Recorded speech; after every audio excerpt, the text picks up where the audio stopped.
சாந்தி. எல்லாரும் நலமா இருக்கீங்களா?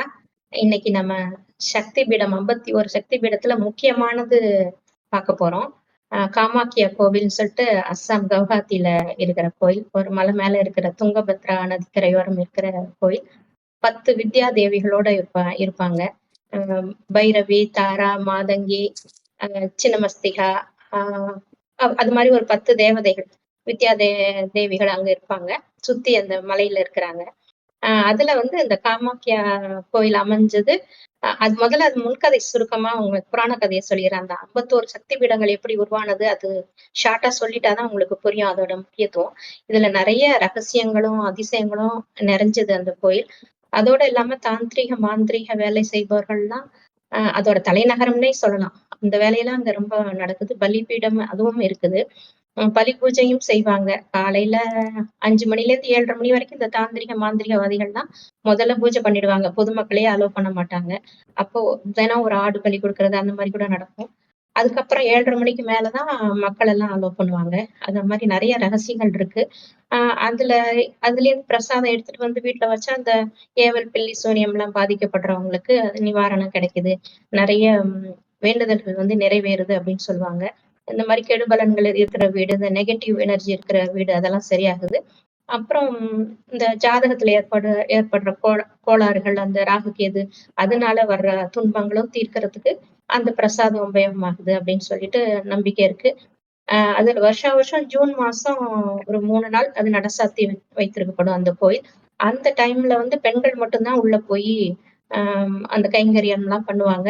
அப்ப அது முடியும்போது 3வது நாள் வந்து ஒவ்வொரு வருஷமும் பெரிய மேளா நடக்கும். ஒரு 25, 28 லட்சம் மக்கள் அதுல அந்த கும்பமேளா மாரி ஒண்ணு கூடுவாங்க. எல்லாரும் அந்த பிரசாதத்துக்காக காத்துட்டு இருப்பாங்க. அந்த 51 சக்தி பீடங்களோட வரலாறு முதல்ல அந்த புராண கதை என்னன்னு தெரிஞ்சுப்போம். ஆ ஒரு சமயம் வந்து பார்வதி தேவி தட்சனோட மகளா பிறந்திருப்பாங்க. தாட்சாயினியா பிறந்திருப்பாங்க. அப்ப சிவபெருமான திருமணம் செஞ்சுக்கணும்னு ஆசைப்படுவாங்க. அது வந்து தட்சனுக்கும் அவங்க மனைவிக்கும் பிடிக்காது. சிவபெருமான் வந்து இடுகாட்டுல இருக்கிறவர் தானே. அந்த சங்கரர் உருவம் உங்களுக்கு தெரியும் இல்லையா? அவரு போய் கல்யாணம் பண்ணிக்க அவங்கலாம் வந்து அ ஒதுக்குவாங்க. வேண்டான்னு சொல்லுவாங்க. ஆனா அவங்க கேட்க மாட்டாங்க. அதனால வேற வழி இல்லாம கல்யாணம் பண்ணி வச்சுருவாங்க. இருந்தாலும் அவங்க அந்த தட்சன் என்ன செய்வாரு? மதிக்க மாட்டாரு. அவரு வந்து ஒரு யாகம் நடத்துவாரு. அதுக்கு வந்து நெறைய எல்லாரையும் கூப்பிட்டுருப்பாங்க. முக்கியமானவங்க நெறைய பேர கூப்ட்டுருப்பாரு. அப்ப வந்து சிவபெருமான மட்டும் கூப்ட்டுருக்க மாட்டாரு. அது வந்து அவளுக்கு தாட்சாயணிக்கு மனசு கஷ்டமா இருக்கும். எப்படி நம்மள வந்து அவமானப்படுத்திட்டாரு. அப்பா இத கேட்டே ஆகணும்னு சொல்லிட்டு அந்த யாகத்துக்கு போணும்னு சொல்லிட்டு கேட்பாங்க. அப்ப சிவபெருமான் வந்து, "இல்ல போகாத. அது போனா சரி வராதுன்னு" சொல்லுவாரு. ஆனா கேட்க மாட்டா. "நான் எப்படியும் அங்க போய் நான் கேட்டு தான் ஆகணும். எங்க அப்பா இப்படி செய்யக்கூடாது. தப்பு" அப்படின்னு சொன்னதையும் கேட்காம போயிடுவாங்க. போனதுக்கு அப்புறம் தான் அ அவரு வந்து மதிக்காம தான் பேசுவாங்க. உடனே இவங்களுக்கு ரொம்ப கஷ்டமாகி இந்த யாகத்த எப்படியாவது தடுத்து நிறுத்தணும்னு சொல்லிட்டு, அந்த யாக குண்டத்திலே அந்த நெருப்புலயே விழுந்து உயிர மாய்ச்சுக்குவாங்க.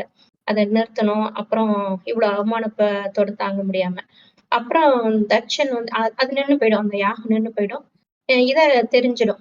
அவரு வந்து சிவபெருமானுக்கு தெரியாததா? அது தெரிஞ்சிரும். இது மாரி நடந்துருச்சுன்னு.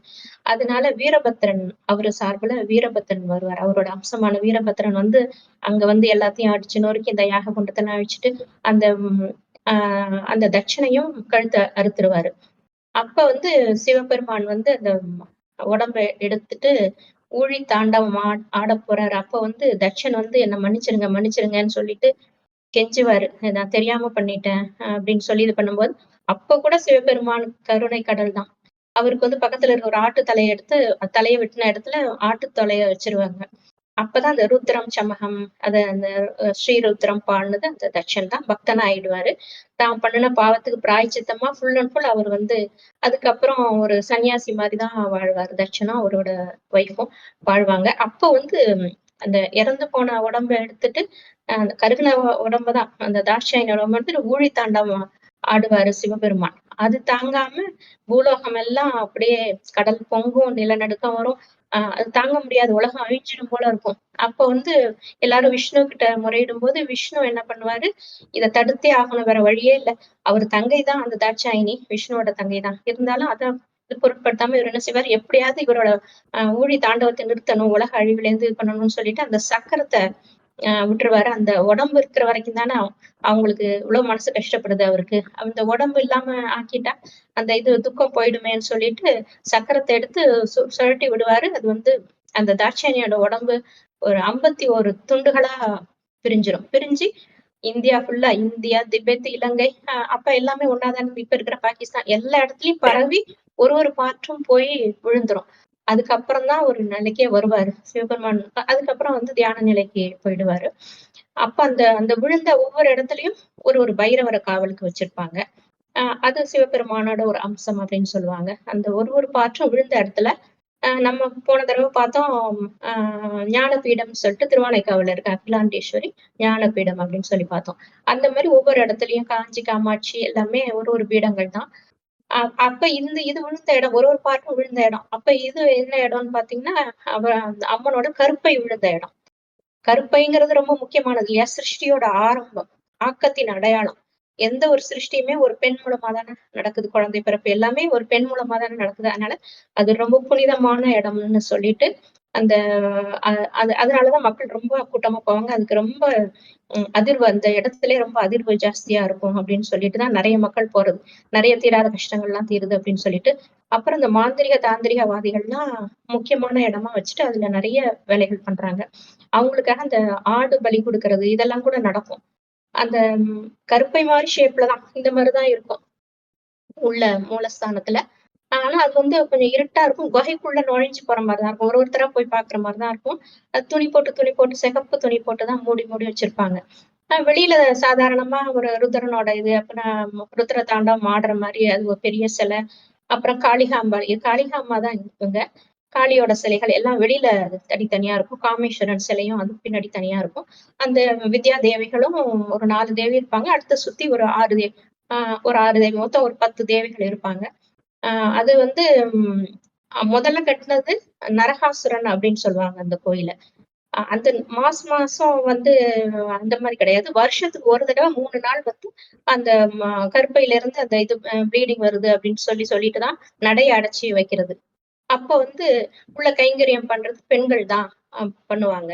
வெளியில எல்லாரும் காத்துட்டு இருப்பாங்க. அந்த 3வது நாள் முடியும்போது தான், அந்த மேல போட்டிருக்க அந்த சிகப்பு துணிய எடுத்து எல்லாருக்கும் துண்டு துண்டா பிரசாதம் மாரி ஒரு கவர்ல வச்சு குடுப்பாங்க. அந்த சின்ன துண்டு துணிய வீட்ல கொண்டு போய் வச்சுக்கிட்டா, இந்த மாரி கெடு பலன்கள்லாம் குறையும். நெகட்டிவ் எனர்ஜிலாம் போயிடும். அப்புறம் இந்த பில்லி, சூனியம் இதனாலலாம் பாதிக்கப்படுறவங்கலாம் சரியாவாங்கன்னு சொல்லிட்டு, அத வந்து ஒரு தாயத்துல போட்டு கூட கழுத்துலயோ, கையிலயோ கட்டிப்பாங்க. அல்லது வீட்ல பூஜை ரூம்ல வச்சுக்கிறது, இல்ல பீரோல வச்சுக்கிறது, இல்ல வீட்ல வச்சுக்கிறது. அந்த மாதிரி பண்ணிக்கிட்டு இருக்காங்க. இத்தன வருஷமா அதான் நடந்துட்டு இருக்கு. கிட்டத்தட்ட ஒரு 1000 வருஷமாவே இந்த பழக்கம் இருக்கு மக்கள் கிட்ட. அது வந்து முதல்ல கட்டுனது வந்து நரகாசுரன் அப்படின்னு சொல்லுவாங்க. 2000 வருஷத்துக்கு முன்னாடியே அவன் வந்து அப்போ வந்து அம்பிகை வந்து தன் தோழிகளோட நந்தவனத்துல நடந்துகிட்டு இருக்கும்போது நரகாசுரன் பார்த்துட்டு நரகாசுரன் பிறந்தது எப்படின்னா, அவன் வந்து வராக அவதாரம் பெருமாள் எடுக்கும்போது பூமிய தோண்டுனார் இல்லையா? தன்னோட இந்த தோண்டி பூமி மாதாவ தோண்டி உள்ள தோண்டி எடுத்து தூக்குவாரு இல்லையா? பூமிய தாங்குவார் இல்லையா? அப்ப வந்து அது கொஞ்சம் மூர்க்கத்தனமா தான் இருக்கும் அந்த வராக அவதாரம். அந்த ஸ்பரிசம் பட்டு இந்த பூமாதேவிக்கு பிறந்த குழந்தை தான் நரகாசுரன். நரகாசுரன் அப்படின்னு சொல்லுவாங்க. அவன் என்ன பண்ணுவான், அந்த தேவிய பார்த்த உடனே அவனுக்கு ஆசை வந்துரும். ரொம்ப அ அழகா இருப்பாங்க. சாமுத்திரிகா லட்சணம்னு சொல்லுவாங்கல்ல, அது 3 பேரு தான் ரொம்ப முக்கியமானவங்க. லட்சுமி, சரஸ்வதி, பார்வதி. அந்த 3 பேரும் தான் ரொம்ப சாமுத்திரிகா லட்சணம் பொருந்தியவங்கன்னு சொல்லுவோம்.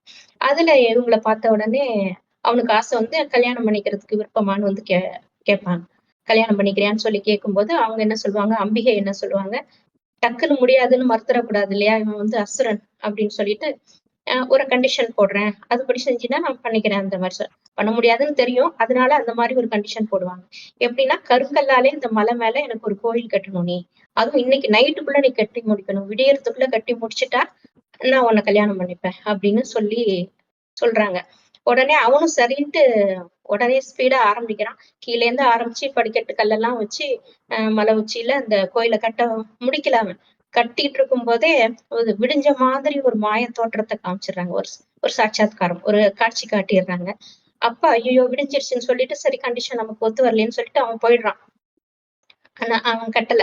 ஆனா அடுத்தடுத்த நூற்றாண்டுல கொஞ்சம் கொஞ்சமா மன்னர்கள் வந்து அந்த கோயில கட்ட ஆரம்பிக்கிறாங்க. அப்புறம் ஒரு 8ஆம் நூற்றாண்டுல தான் ஓரளவு கோயில் கட்டிட்டாங்க. இந்த பூஜைகள்லாம் ஆரம்பிச்சிருச்சு அப்படின்னு சொல்றாங்க. அப்புறம் முகலாயர் படையெடுப்புலலாம் ரொம்ப அடிபட்டு வீணா போயிடுச்சு. அப்புறம் திருப்பியும் 15ஆம் நூற்றாண்டுல கோச் மன்னர்களால கட்டப்பட்டது அப்படின்னு சொல்லுவாங்க. அந்த கோச் மன்னர் கட்டிட்டு ரொம்ப சந்தோஷம் தேவி எப்படி இருக்காங்க? ரொம்ப சந்தோஷமா இருக்காங்களா? அப்படின்னு அந்த பூஜாரி கிட்ட கேட்கும்போது அவர் சொன்னாராம், ஆமா ரொம்ப சந்தோஷமா இருக்குன்னு. அது எப்படி உங்களுக்கு தெரியும்னா, நைட்டு வந்து அவங்க நடனம் ஆடுறது தெரியுது. கொலுசு சத்தம்லாம் கேட்கும். நடனம் ஆடுவாங்கன்னு சொன்னோனே, சரி அத எப்படியாவது நம்ம பார்த்துறணும்னு சொல்லிட்டு அந்த நடுராத்திரி வந்து இந்த ஹோல் வழியா, அந்த சாளரம் வழியா உள்ள பார்க்குறானாம். ஆனா அந்த மாரிலாம் செய்யக்கூடாது இல்லையா?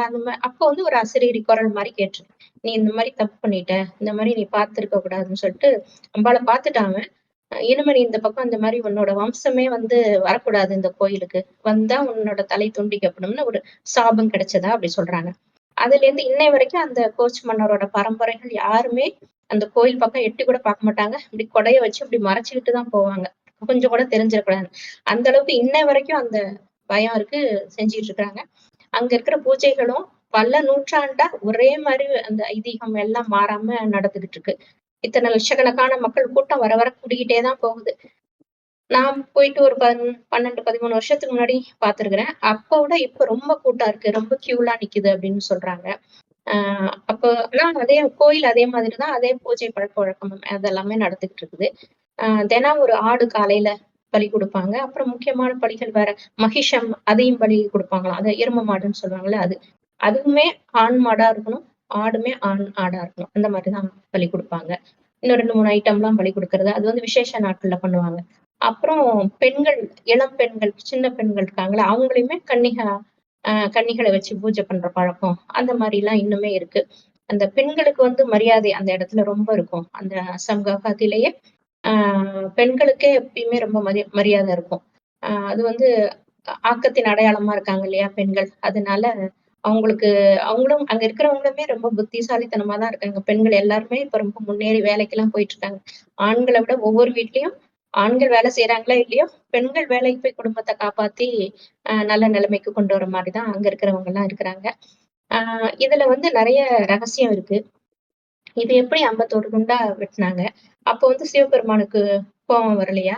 அவங்க மனைவிய வந்து தானாவே தான் விழுந்து இறந்தாங்க யாக்தியில.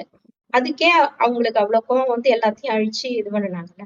அப்போ வந்து விஷ்ணு சக்கரத்த அடிச்சு பண்ணும்போது எப்படி அவங்களுக்கு கோவம் வரல? அப்ப மட்டும் அப்படியே சாந்தமாயிட்டாரு.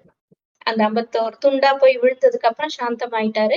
ஆ எல்லாமே சரியாயிடுச்சு அப்போ. அந்த பூமியோட அழிவு இதெல்லாமே சரியாகி புதுசா உருவாயிடுச்சு அப்படின்னு சொல்லுவாங்க. இதுல என்ன ரகசியம் இருக்குன்னா, அம் சிவன் தான் கடவுள். ஒரே கடவுள். அவரு தான் பரந்தாமத்துல இருக்கிறாரு. சிவபெருமான் வந்து ஜோதி ரூபமா ஒளிப்புள்ளியா தான் இருக்கிறாரு. இந்த சிவபெருமான் அந்த காட்டுற அந்த உருவம்லாம் சங்கரர் அவரு. அவரோட குழந்தை தான். அவரோட அம்சம் தான் அவரு. சிவபெருமான் என்னைக்குமே பிறப்பு சக்கரத்துல வரல. இந்த மாரி மனுஷ உருவமும் எடுக்கல. இது வந்து சங்கரர் வந்து காட்சி குடுக்கறதுக்காக ஏற்பட்ட உருவம் தான் இது. ஆனா சிவபெருமான் வந்து பரந்தாமத்துல தான் இருப்பாரு. அவர் வந்து எந்த ம் தாயின் வயிற்றையும் பொறக்கல. இந்த மாதிரி கல்யாணமும் இப்படி மனுஷ உருவுல வந்து பண்ணிக்கவும் இல்ல. ஆத்மாவாவே தான் இருக்காரு. ஆத்மாவோட பேரு தான் சிவம். அதான் சதா சிவம் அப்படின்னு சொல்லுவாங்க. எப்பவுமே அவர் சிவமா தான் இருப்பாரு. மற்ற கதைகள், புராணங்கள்லாம் மக்களுக்கு அந்த கொஞ்சம் கீழ்த்தரமா மக்களோட எண்ணங்கள்லாம் போகும்போது, அது சரிப்படுத்துறதுக்காக இந்த பக்தி, புராண கதைகள் இதெல்லாம் அந்த காலத்துல சொன்னது. அந்த 51 துண்டா வெட்டுனது எதுக்காகன்னா, இந்த உடல்ங்கிற பார்க்கும்போது அந்த உடல் உணர்வு வரும்போது தானே அந்த துக்கம்லாம், கஷ்டம்லாம் வருது. அத போக்கடிக்கணுங்கிறதுக்கு அந்த சிம்பாலிக்கா சொன்னது. உடல்ங்கிறத நீங்க வந்து ஆத்மாங்கிறத மறந்து உடல்ன்னு நினைக்க ஆரம்பிச்சுட்டீங்க. அதனால தான் இவ்வளவு துன்பம் வருது அப்படின்னு கடவுள் சொல்றாரு. இந்த கலியுகம் இறுதியில வந்து கடைசி நேரத்துல ஒரு 100 வருஷம் ஒரு ஒரு மனிதரோட உடம்புல இறங்கி ஒரு வயோதிகர். அவருக்கு பிரம்மான்னு பேர் வைத்து, அவர் மூலமா இந்த ஞானத்த சொல்றாரு. அந்த பிரம்மா யாருன்னா, அந்த நாராயணனா முதல் பிறவியில வாழ்ந்தவரோட கடைசி பிறவி. அவர் தான் தான் நாராயணன்கிறதையே மறந்து இப்ப சாதாரண மனுஷர் ஆயிட்டாரு. வர வர அடுத்த ஜென்மம் வர வர தன்னோட பழக்கவழக்கங்கள் எல்லாமே மறந்து சாதாரண மனுஷனா ஒரு வியாபாரியா வாழ்ந்துட்டு இருக்கும்போது அவரோட வயோதிக பருவத்துல வந்து நீதான் நாராயணனா வாழ்ந்த, நீ இப்ப இப்படி ஆயிட்ட, நீ மறுபடியும் அந்த மாதிரி ஆகணும்னு சொல்லிட்டு நீங்கெல்லாம் யாரு? நீங்கெல்லாம் ஆத்மாதான், உடம்பு கிடையாது. உடம்பு பல பிறவிகள் எடுக்கும், அழியும். வேற வேற குடும்பம் வரும், வேற வேற அம்மா அப்பா இதெல்லாம் வந்துட்டு இருப்பாங்க ஒரு ஒரு பிறவியில. ஆனா ஆத்மா என்னைக்குமே அழியாது. அது வெட்ட முடியாது, எரிக்க முடியாது, நினைக்க முடியாது. நம்ம கீதையிலே படிச்சிருக்கோம். அந்த ஆத்மா வந்து இங்க உள்ளது கிடையாது. உடம்பு வந்து பஞ்சபூதங்களால ஆனது. ஆத்மா பரந்தாமத்துல உள்ளது. என்னோட குழந்தைகள் தான் ஆத்மாக்கள் அப்படின்னு சிவத்தந்தை சொல்றார். சிவத்தந்தை பரமாத்மா. அவர் எல்லா உயிர்களுக்கும், எல்லா ஆத்மாக்களுக்கும் அவர்தான் அப்பா. ஒரே கடவுள். அவரைதான் அல்லா, ஜெகோவா, கர்த்தர்ன்னு வேற வேற பேர்ல வேற வேற மதத்துல கூப்பிட்டு இருக்காங்க. மத்தவங்க எல்லாருமே இப்ப வாழ்ந்தவங்க, இந்த அம்மன் எல்லாருமே நம்ம முன்னோர்கள் தான். தெய்வீக குணங்களோட வாழ்ந்த தேவிகள் தான் அவங்கெல்லாம். வித்யா தேவிகளா வாழ்ந்தவங்க. அவங்க வந்து ஆத்ம உணர்வுல அப்படி இருக்கும்போது தூய்மையா வாழ்ந்தாங்க. அன்பு, அமைதி, சுகம், ஆனந்தம் அந்த மாதிரி ஒரு தெய்வீக குணத்தோட ஆத்மாவோட இயற்கை குணமே அதுதான். உடம்புன்னு பார்க்காம ஆத்மான்னு புரிஞ்சுக்கிட்டு வாழ்ந்தாங்க. அதனாலதான் அவங்க வந்து சொர்க்கமா இருந்தது அப்ப பாரதம். எது மேலயும் ஆசையும் இருக்காது. ஆசை, பற்று, அகங்காரம், கோபம், காமம் எதுவுமே இருக்காது அப்போ. உடம்புன்னு ஒரு நினைப்பு வந்ததுக்கு அப்புறம் தான். அது 2500 வருஷம் அப்படி வாழ்ந்தவங்க ஆத்மாங்கிறத மறந்து உடல்னு நம்ம நினைக்க ஆரம்பிச்சோம் கோப யுகத்துல.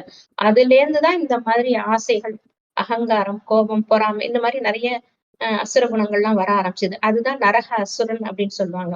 நரகம் வந்து நரகமா ஆனதுக்கு அப்புறம் அசுர குணங்கள் வந்தது.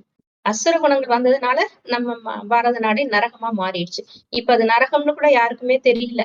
சொர்க்கமா வாழும்போது தங்க மாளிகையில வாழ்ந்தோம். நாம தான் அப்படி வாழ்ந்தோம். அடுத்து பிறவி எடுக்க எடுக்க எடுக்க கீழ்த்தரமான நிலைமைக்கு போய் சாதாரணமா ஆயிட்டோம். அதே மாதிரிதான் பாரத நாடு. இப்படி பொன்னுலக பாரதமா இருந்தது.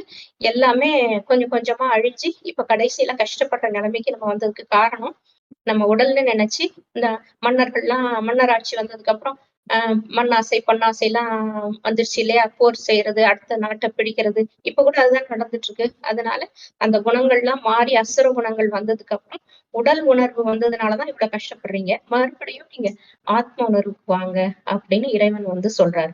அப்படி வந்து உங்க குணங்கள் எல்லாம் மாத்திக்கிட்டீங்கன்னா மறுபடியும் இந்த பாரதம் பொன்னுலகமா மாறிடும். இப்ப இருக்கிற இந்த உலகம் வந்து கலியுகத்து இறுதியில வந்துருச்சு. இது அழிஞ்சு மறுபடியும் புது உலகமா பிறக்க போகுது. இது வந்து மொத்தமே 5000 வருஷம் தான் ஒரு கல்பம். அதுல பாதி சொர்க்கமா இருந்தது, பாதி நரகமா இப்ப இருக்குது. அது மாறி மாறி நடக்கும். இரவு முடிஞ்சா பகல் வர்ற மாதிரி ஆஹ் சொர்க்கமும் நரகம், சொர்க்கம் நரகம் மாறி மாறி நடந்துகிட்டே இருக்கும். இப்ப அந்த நரக உலகம் முடியிற நேரத்துலதான் நம்ம இப்ப இருக்கிறோம். இன்னும் கொஞ்ச காலம் தான் இருக்கு. அந்த காலம் முடிஞ்சு இந்த ஊழி காலம்னு சொல்லுவாங்கல்ல, அந்த தாண்டவம் ஆடுறாரு, ஊழி தாண்டவம் ஆடுறான்னு சொல்றோம் இல்லையா? அது வந்து ருத்ரன் ஆடுறது கிடையாது. பஞ்சபூதங்கள் தான் அப்படி ஆடப்போகுது. ஏன்னா நம்மளோட வைப்ரேஷன், நம்மளோட குணங்கள் மாறும்போது நம்மளோட வைப்ரேஷன் இது இயற்கையே கெடுத்துடுது. இந்த பஞ்சபூதங்கள் நீர், நிலம், நெருப்பு, காற்று, ஆகாயம் எல்லாத்தையும் நம்மளோட வைப்ரேஷனால அது கெடுத்துட்டோம். அது மட்டும் இல்ல, ஸ்தூலமாவே அதை ரொம்ப மாசுபடுத்திட்டோம் நம்ம.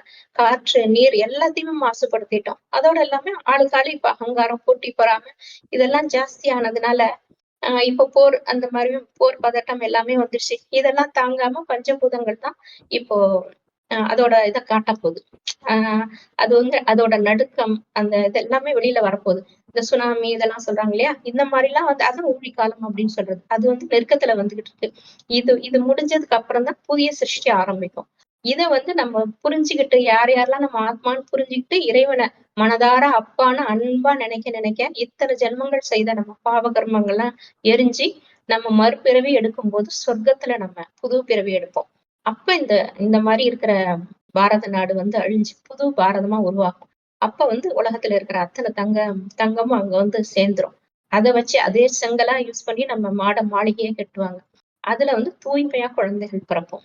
அது வந்து இப்ப இருக்கிற மாதிரி ஆண் பெண் சேர்க்கையினால குழந்தை பிறக்காது. ஆன்ம வலிமை அந்த மாதிரி ஆயிடும். அவரை நினைக்க நினைக்க ஆன்மா பலம் பெற்று எப்படி செல்போன்ல சார்ஜர் போட்டா அப்படி சார்ஜ் ஏறி 100 வந்துருது இல்லையா? அந்த மாதிரி ஆத்மாவோட ஆஹ் பலம் வந்து அந்த அளவுக்கு கூடி போயிடும். அந்த அளவுக்கு கூடி போய் 16 கலைகளும் நிறையும் போது நம்ம வந்து அன்பா, அமைதியா, கருணை இந்த மாதிரி தெய்வீக குணங்கள் நிறைந்த பிறவியா நம்ம அடுத்த பிறவி எடுப்போம். இப்ப இருக்கிற அந்த கெட்ட குணங்கள், அந்த அசுர குணங்கள் எல்லாம் போயிடும். அப்படி எடுக்கும்போது பாரதத்துக்கு மறுபடியும் அந்த பொன் பொருள் எல்லாம் வந்து சேர்ந்துற மாதிரி அமையும். கடலே கொண்டு வந்து சேர்த்துரும். அதெல்லாம் அந்த பிரதோஷ நேரத்துல கடல்ல இருந்து லட்சுமி தேவி வந்தா, இந்திரன் இந்த யானை வந்துச்சு, அப்படிலாம் சொல்லுவாங்க இல்லையா? பொற்குடத்தோட லட்சுமி மகாலட்சுமி அது மாரி கடல் வந்து இருக்கிற உலகத்துல இருக்கிற சேர்த்துரும். அப்ப வந்து மறுபடியும் பாரதம் பொன்னுலகமா மாறும்போது, அது கொஞ்சம் பேர் இருப்பாங்க. இந்த மாரி ஆத்மா அப்படின்னு நம்ம புரிஞ்சுகிட்டு கடவுள நெனச்சு நெனச்சு, அந்த பாவ கர்மங்கள்லாம் எரிச்சவங்க, பியூர் ஆனவங்க மூலமா அடுத்த சிருஷ்டி ஆரம்பமாகும். அந்த சிருஷ்டி உயர் ரகமா இருக்கும். அது எப்படின்னா, ஆண், பெண் சேர்க்கை இல்லாமலே உங்களுக்கு நமக்கு ஒரு வாரிசு வேணும் அப்படின்னு கணவனும் மனைவி நெனைக்கும் போதே மனைவி கருவுற்றுருவாங்க. அந்த அளவுக்கு ஆன்ம பலம் இருக்கும். தூய்மையா தான் இருப்பாங்க. இப்படி ஒண்ணு சேர்றது அதெல்லாம் கிடையாது. காம விகார எண்ணங்கள் எதுவுமே இருக்காது. அதனாலதான் அந்த புனிதமான கர்ப்பப்பைய கோயில்ல வச்சு கும்பிடுறாங்க. அந்த மாரி கன்னி பெண்கள் அவங்களும் தூய்மையா இருக்காங்க இல்லையா? அவங்களையும் தெய்வத்துக்கு சமமா வச்சு வழிபாடு நடக்கிறதெல்லாம் அதுக்குதான் காரணம். அந்த கர்ப்பை வந்து தூய்மையானது. அது வந்து அடுத்த சிருஷ்டிய ஆரம்பிக்க போகுது. அந்த அந்த சிம்பாலிக்கா தான் இப்படி வந்து கடவுளா நினைச்சு கும்பிடுறது. அதுல வந்து எந்த விதமான கெட்ட இதுவும் இருக்காது. அவங்களுக்கு வந்து எல்லாரையும் பார்க்கும்போதும் ரொம்ப அன்பா, பிரியமா, ஆனந்தமா ஆனந்தம், சந்தோஷம்ங்கிறது உள்ளுக்குள்ளயே ஊறும். இத வெளியில போய் தேட வேண்டிய அவசியமே இல்ல. இது கிடைச்சாதான் ஆனந்தம், அது கிடைச்சாதான் சந்தோஷம்னு இப்ப எல்லாரும் அலையுறாங்க இல்லையா? அந்த மாரிலாம் இருக்காது. உள்ளுக்குள்ளேயே அவங்க சந்தோஷமா இருப்பாங்க. அதான் சச்சிதானந்த சொரூபமா இறைவன் இருக்காரு இல்லையா? அந்த மாதிரி தான் அந்த நடராஜரோட நடனமே அது ஒரு சிம்பல் தான். சந்தோஷமா அவர் ஆடிட்டு இருக்கிற மாரி, இவங்களும் மனசுக்குள்ள அப்படியே அந்த சந்தோஷம் மனசுக்குள்ள நடக்கிறத வெளியில அப்படி சிலையா காமிச்சிடுறாங்க. ஆ மனசுக்குள்ள ஒரு சந்தோஷம் தானாவே ஊற்றெடுக்கும்போது, வெளியில போய் என்ன தேடணும்? ஆனா வெளியில எல்லாமே இருக்கும். எல்லாருமே ரொம்ப அழகா இருப்பாங்க. ஆனா ஒரு கவர்ச்சி, அவங்க மேல ஒரு இது அது மாரிலாம் வராது. அந்த மாரி நம்ம வாழ்ந்தோம். 2500 வருஷம் அந்த மாரி தான் வாழ்ந்தோம். இப்ப திருப்பியும் அந்த வாழ்க்கை நமக்கு கிடைக்க போகுது. அதுக்கு தான் கடவுள் அந்த மாரி சொல்றாரு. வேற ஒண்ணும் இல்ல. நீங்க உங்கள ஆத்மான்னு புரிஞ்சுகிட்டு, பரமாத்மாவோட அப்பாவான என்ன நினைவு செய்யுங்க. மன்மனாபவ அப்படின்னு கீதையில சொல்லியிருக்கிறது அதுதான். அப்படி நினைக்க சொல்றாரு. வேற இந்த மாரி இந்த கெட்ட எண்ணங்கள் எல்லாம் விட்டுட்டு, நல்ல குணங்கள மட்டும் எடுத்துக்கிட்டு, எல்லாரையுமே நல்லதாவே பார்த்துக்கிட்டு, நல்ல சிந்தனைகளை வளர்த்துக்கிட்டு, இந்த மாரி கடவுளோட நினைவிலே இருக்க இருக்க இருக்க நம்ம காம எண்ணங்கள், குரோத எண்ணங்கள் எல்லாமே அழிஞ்சு போயிடும். இந்த உலகம் கஷ்டப்படும்போது அது நமக்கு வந்து உள்ள வராது. உடம்புன்னு நினைக்கும்போது அந்த கஷ்டப்படும். எல்லாத்தையுமே ஆத்மா ஆத்மான்னு பார்க்கும்போது, இந்த அவங்க கர்ம கணக்கு ஏத்தபடிதான் பிறக்குறாங்க. பிறவி எடுக்கிறதே அப்படிதான். பூர்வ ஜென்ம புண்ணிய பாவங்களுக்கு தகுந்த மாரிதான் பிறவி எடுக்குறாங்க. அதனால அதெல்லாம் பார்த்து பதட்டப்படாம, எது நடந்தாலும் நன்மைக்கே. கடவுள் செய்யறது எல்லாமே நல்லதுதான். நமக்கு நல்லதுதான் செய்யறதுக்கு தான் இவ்வளவு நடக்குது. இவ்வளவு மோசமா போனதுக்கு அப்புறம் பார்த்துக்கிட்டு இருக்க முடியாது இல்லையா? அதனால இயற்கையும் கொந்தளிச்சு வரும். எல்லாமே நடக்கும். ஆனாலும் நம்ம கடல் நினைவில் இருக்கும்போது நமக்கு எந்த கஷ்டமுமே வராது. இத்தன காலம் பக்தி நம்ம காப்பாத்துச்சு. இனிமே இந்த மாரி ஆத்ம உணர்வுக்கு வந்தது அது மட்டும் தான் இந்த ஞானம் தான் நமக்கு காப்பாற்றும். அ இத புரிஞ்சுக்கிட்டவங்க, இத ஃபாலோ பண்றவங்க எந்த கஷ்டமும் இல்லாம ஈஸியா முக்தி அடைய முடியும். முக்தி அடைஞ்சு அடுத்த பிறவி நல்ல பிறவியா எடுக்க முடியும். இல்லாட்டாலுமே எல்லாருமே முக்திக்கு போக தான் வேணும். வேற வழியே கிடையாது. முக்திக்கு போறது எப்படின்னா, அதுவும் அவர நெனச்சா தானே அவர் எங்க இருக்கிறாருன்னு நெனச்சா தானே நம்ம முக்திக்கு போக முடியும். ஒரு இடத்துல போனா எங்க போணும்னு தெரிஞ்சா தானே டிக்கெட் எடுப்போம். அல்லது அந்த இடத்துக்கு போறதுக்கு பிளான் பண்ணுவோம். அது எங்க போறதுன்னே தெரியாம இருந்தா எப்படி? அதனாலதான் நம்ம எல்லாம் ஆத்மான்னு உணர்ந்து பரமாத்மா பரந்தாமத்துல இருக்க நம்மளோட வீடு அதுதான். அங்கதான் நம்ம போய் இருக்க போறோம். அப்படின்னு நினைக்கும்போது ஈஸியா அந்த சரீரத்த விட்டுட்டு நம்ம முக்தி அடையலாம். ஓம் சாந்தி. எல்லாருக்கும் அன்பும், அமைதியும், கருணை நிறைந்த கடவுள் நினைவுல இருக்கணும் அப்படின்னு வேண்டிக்கிறோம். ஓம் சாந்தி. தேங்க்ஸ் ஃபார் வாட்சிங். அப்புறம் அந்த பலி குடுக்கறது வந்து ஆடு தினம் ஒரு ஆடு குடுக்குறாங்க. அப்புறம் மகிஷம் அந்த எரும மாடுலாம் குடுக்குறாங்க இல்லையா? அது வந்து ஆ பலி குடுக்கறதுன்னா ரொம்ப கஷ்டப்பட்டுலாம் பலி குடுக்கல. அந்த மாடு, இந்த ஆண் மாடு தான். ஆடும் ஆண் ஆடு தான் அப்படிதான் குடுப்பாங்க. அது வந்து தானாவே என்னமோ சக்தி ஈர்க்கிற மாதிரி அது தானாவே உள்ள வருமாம். அந்த பலிபீடம் இருக்கிற இடத்துக்கு உள்ள வந்து, நீங்க என்ன கூப்பிடுறது நீ அம்பிகை நான் என்ன உனக்கு தர்றேன் நீ எடுத்துக்கோ அப்படின்ற மாரி கழுத்த வந்து நீட்டுமாம். அவரு வந்து கத்தியில கரையெல்லாம் இருக்கும் தெரியும். கத்தி எப்படி பயங்கரமா இருக்கும் அப்படின்னு சொல்லிட்டு. அதுல வந்து ரத்த கரையோட தான் இருக்கும். அத பார்த்தாலும் இந்த ஆட்டுக்கு ஒரு பயமோ, மிரட்சியோ அந்த கண்ணுல எதுவுமே இருக்காதாம். அது பாட்டுக்கு மந்திரத்துக்கு கட்டுப்பட்ட மாதிரி அந்த மாடும், ஆடும் சரி, அந்த பலிபீடத்துக்கு வந்து ரெடியா நின்னு கழுத்த குடுக்கும். அந்த பலி குடுக்கறதுக்கு அதுவே தானா வந்து நான் உனக்கு பலி ஆகுறேன் அப்படின்ற மாதிரி வந்து நிக்குமாம். அதுவும் ஒரு பெரிய ஆச்சரியம். அதுவும் எப்படிங்கிறது புரியல. அப்புறம் அறிவியலுக்கு அப்பாற்பட்டதா இந்த மாரிலாம் விஷயங்கள் நடக்குது.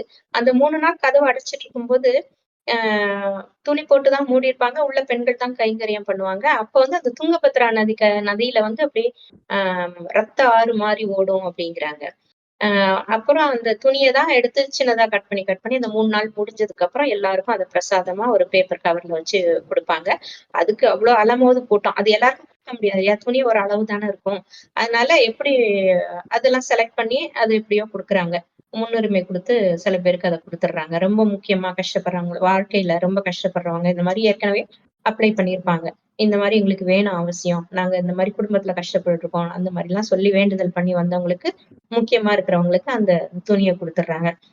அத்தன லட்சம் பேரு கூடி வருவாங்க. அது வந்து 2300 வருஷத்துக்கு முற்பட்ட கல்லுலாம் இருக்குன்னு இப்ப வந்து ஆர்க்கியாலஜி அந்த தொல்பொருள் ஆராய்ச்சியாளர்கள்லாம் கண்டுபிடிச்சிருக்காங்க. அந்த கல்லு நரகாசுரன் கட்டுனது தானா அப்படின்னு செக் பண்ணும்போது முதல்ல எப்படி கட்டியிருப்பாங்கன்னா, பின்பக்கம் வந்து ஒரே கல்படியா தான் இருக்கும். இப்ப முன்பக்கம் நல்லா ஏறி வர்றதுக்கு வசதியா கட்டிட்டாங்க. அந்த கல்படியெல்லாம் பார்க்கும்போது, அது 2000 வருஷத்துக்கு முற்பட்ட கல்லு அப்படிங்கிறத இப்ப கண்டுபிடிச்சிருக்காங்க. இந்த மாரி அதிசயங்கள் நெறைய அந்த கோயில்ல இருக்கு. அ அதே மாரி இந்த கோச் மன்னர்கள் இப்பவும் அத அப்படியே கொடைய வச்சு மறைச்சுட்டு போறது. அது எல்லாமே இன்னுமே நடந்துட்டு இருக்கு. அப்புறம் நெறைய பெண்களுக்கு வந்து கஷ்டப்படுற இந்த மாரி மாதவிடாய் வராம வயசு வந்துரும். ஆனா இந்த மாரி உடம்பு சரியில்லாம, கர்ப்பப்பை வளர்ச்சி இல்லாம இருக்கிற பெண்கள், அந்த அந்த மாரி குழந்தை பிறக்காத பெண்கள், இவங்கலாம் வந்து ஸ்பெஷலா அதுக்கு வேண்டிக்கிட்டு போயிட்டு, அந்த பிரசாதத்த வாங்கிட்டு போனாங்கன்னா, அது வாழ்க்கையில அவங்களுக்கு நல்லது நடக்குது. அந்த குழந்தைகள்லாம் அந்த பெண்கள்லாம் நல்லா இருக்கிறாங்க. அப்படின்னு நெறைய அ பிராக்டிகலாவே நம்ம பார்த்திருக்கிறோம். அதனால இந்த மாரி சக்தி வாய்ந்த பீடமா இது இருக்கிறதுனால, இத முக்கியமா அந்த 51 பீடங்கள்ல இந்த மாரி இதே வச்சு பூஜை பண்றாங்க. ஆனா அந்த பார்க்கறதுக்கு குகை மாரி இருட்டா தான் இருக்கும். மற்ற பீடங்கள்லாம் வந்து நமக்கு அம்மன் சிலையே வந்து உள்ள வச்சிருப்பாங்க. இந்த 51 துண்டுகளா போடும்போது ஒரு பாற்றம் தானே விழுந்தது. தாடை ஒரு பக்கம். அந்த அகிலாண்டேஸ்வரி கோயில் அந்த நீர் கோயில்ல மட்டும் சொன்னோம் இல்லையா? திருவானைக்காவல். அது கூட தாடை பாகம் வந்து விழுந்த இடம் அப்படின்னு சொல்லுவாங்க. ஆனா அகிலாண்டேஸ்வரி முழு உருவமா தான் இருப்பாங்க. ஆனா இந்த கோயில்ல வந்து அந்த எந்த உறுப்பு விழுந்ததோ அந்த கருப்பையே வச்சு பூஜை பண்ணிட்டு இருக்கிறது தான் இதோட ஸ்பெஷாலிட்டி. மற்ற கோயில்லலாம் அப்படி சொல்லுவாங்க. ஆனா முழு உருவமா தான் அம்மன் இருக்கும். அதுக்கு தான் பூஜை பண்ணுவாங்க. இந்த மாரி ஒரு ஸ்பிரிச்சுவாலிட்டி இதெல்லாம் அங்க இருக்காது. இந்த பலிபீடம் இதெல்லாம் இருக்காது. இந்த மாந்திரீக தந்திரம்லாம் ரொம்ப ஸ்பெஷலா இந்த கோயில்ல நடக்கிறது. அ அது மாரி நெறைய ரகசியங்கள் இருக்குது. நம்ம இந்த மாரி வாழ்க்கையில யாராவது பில்லி, சூனியம் இந்த மாரி கஷ்டப்படுறவங்க, அவங்கள பார்த்து நிவர்த்தி செய்யறதுக்கு பலி குடுக்கணும். அந்த மாரி செஞ்சு வேண்டும்போது, அது இன்னமும் நடைபெற்றுட்டு இருக்குது. அது அவங்களுக்கு சரியாவும் ஆகுது. இதுதான் ரொம்ப ஆச்சரியமா இருக்கும். அ ஒரு தடவ போய் பார்த்தாலே நமக்கு அந்த வைப்ரேஷன நம்மளால உணர முடியும். அ ஓகே பார்ப்போம். அப்புறம் இன்னொரு விஷயம், ஆ இந்த ஆடு, மாடெல்லாம் பலியா குடுக்குறாங்க இல்லையா? அந்த ஆடு, மாடுகள்லாம் தானா வந்து பலியாகுது. அவங்க கண்ல எந்த மிரட்சியோ, பயமோ இல்ல அப்படின்னு சொன்னேன் இல்லையா? அது வந்து இப்ப கடவுள் என்ன சொல்றாருன்னா, எப்படியும் இந்த கலியுகம் அழியத்தான் போது.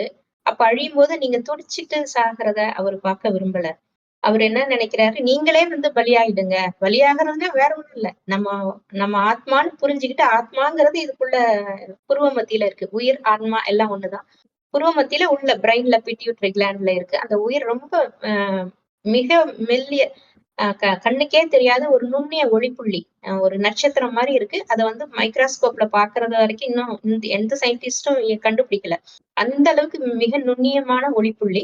கடவுளும் அதே மாரி தான் பரந்தாமத்துல இருக்கிறாரு அவரு. செம்பொன்னான ஒளி உலகம். பரந்தாமம்ங்கிறது இந்த சராசரங்களுக்கும் அப்பாற்பட்ட மல்டிவர்ஸ், யுனிவர்ஸ் அத்தனைக்கும் அப்பாற்பட்ட இடத்துல, சூரிய, சந்திர ஒளிக்கும் அப்பாற்பட்ட இடம் தான் பரந்தாமம். செம்பொன்னான ஒளி உலகம். அது அவரோட ஆற்றலால தான் அது செம்பொன்னான நிறமா இருக்குது. அந்த இடத்துல அவரும் ஒரு ஒளிப்புள்ளியா, ஒரு வைர நட்சத்திரம் போல இருக்கிறாரு. நம்ம ஆத்மாவும் அங்கதான் இருந்தோம். நம்மளோட வீடு அதுதான். பரந்தாமம், பரலோகம் எல்லாம் ஒண்ணுதான். முக்தி தாமம் எல்லாம் ஒண்ணுதான். அதுதான் முக்தி இடம். அங்கேருந்து தான் நம்ம இங்க வந்து பூமியில வந்து பிறவி எடுக்க வந்திருக்கிறோம். திருப்பி இந்த பிறவிய முடிச்சுட்டு ஒரு ரவுண்டு முடிச்சுட்டு நம்ம அப்பா வீட்டுக்கு போயிட்டு, மறுபடியும் அடுத்த பிறவி சொர்க்கத்துல வந்து பிறவி எடுக்கலாம். அதுக்கு எனக்கு பலியாயிடுங்க அப்படின்னு கடவுள் சொல்றாரு. இந்த ஆடு, மாடுலாம் எப்படி தானா வருது, அது மாரி தானாவே அ அப்பா நான் உங்கள மட்டும் தான் நினைக்கிறேன் அப்படின்னு சொல்லி அவர நினைக்க நம்ம அவருக்கு பலியாகுறோம்ங்கிறது அர்த்தம். அவ்வளவுதான். மற்றபடி வேற பெரிய வெட்டு அந்த மாரி கஷ்டம் எல்லாம் கிடையாது. அவர நினைக்க இந்த மாரி நமக்கு ஆஸ்தி குடுக்குறாரு. அடுத்து 21 ஜென்மங்கள் நம்ம சொர்க்க லோகத்துல நம்ம பிறவி எடுத்து சந்தோஷமான வாழ்க்கை வாழ போறோம். அப்ப அவரு நமக்கு பலியாகுறேன் அப்படிங்கிறாரு. பலின்னா என்ன அர்த்தம்? நமக்கு சொர்க்க வாழ்க்கைய ஆஸ்தியா குடுக்குறாரு. அதுக்கு நம்ம செய்ய வேண்டியதெல்லாம் இவ்வளவுதான். அவரு நம்ம நினைக்க சொல்றாரு. அவரு பரந்தாமங்கிறது இப்படிதான் ஒரு செம்பொன்னான ஒளி உலகமா இருக்கும். அதுல ஒரு ஒளிப்புள்ளியா சிவபகவான், சிவபெருமான் இருக்கிறார். ஆத்மான்னா இப்படிதான் இருக்கும். நம்மளும் இப்படிதான் இருக்கிறோம். ஒளிப்புள்ளியா உள்ளுக்குள்ள இருக்கிறோம். ரொம்ப சின்னதா இருந்தா கண்ணுக்கு தெரியாதுங்கிறதுக்காக அப்படி வரைஞ்சிருக்கேன். இந்த மாதிரி நம்ம நினைக்கணும். செம்பொன்னான ஒளி உலகத்துல நம்ம அப்பா இப்படி இருக்கிறாரு அப்படின்னு நினைக்க நினைக்க அவர்கிட்ட இருந்து நமக்கு சக்தி கிடைக்கும். அந்த சக்தி வர வர நம்ம ஆத்மா தூய்மை அடைஞ்சு நம்ம ரெடி ஆயிடுவோம். நாமே அவருக்கு பலியாகறதுக்கு ரெடி ஆயிடுவோம். உலகம் அழியும் போது நம்ம சரீரத்துல இருந்து இந்த ஆத்மா போறதே நமக்கு தெரியாது. சந்தோஷமா அவரை நோக்கி போவோம். பரந்தாமத்துக்கு போவோம். அதுதான் இப்படி சிம்பாலிக்கா இங்க ஆடு மாடுகள்லாம் தானா வர்ற மாதிரி. ஓம் சாந்தி.